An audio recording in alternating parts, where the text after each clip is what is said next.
মা দেখো তো ঠিক আছে কিনা। আমার মেয়েটা যে এত সুন্দর, আগে বুঝিনি কেন? ওর কি চলে আসছে? মনে হয় চলে এসেছে। আসসালামু আলাইকুম। ওয়ালাইকুম আসসালাম। কি নাম তোমার মা? নওরিন। খুব মিষ্টি নাম তো তোমার। তা তোমার পড়ালেখা কেমন চলছে মা? জি ভালো। ও হচ্ছে রিফাত, আমার একমাত্র ছেলে। আমার কিন্তু তোমাকে খুব পছন্দ হয়েছে।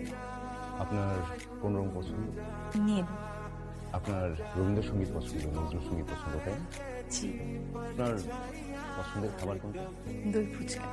মানে এরকম একটা খাবার মানুষের পছন্দ হতে পারে না, আমি ভেবেই না আপনার অবাক হচ্ছি। তোর এইভাবে কথা বলার কি দরকার ছিল? আমার বিয়ে আমি কথা বলবো না? এতগুলো মানুষের সামনে মেয়েটাকে এভাবে অপমান কেন করলি? অপমান কি করলাম? কয়েকটা প্রশ্নই তো করলাম মাত্র। এভাবে মানুষ প্রশ্ন করে? কিন্তু একটা মানুষের পছন্দের খাবার কিভাবে দই ফুচকা হয়?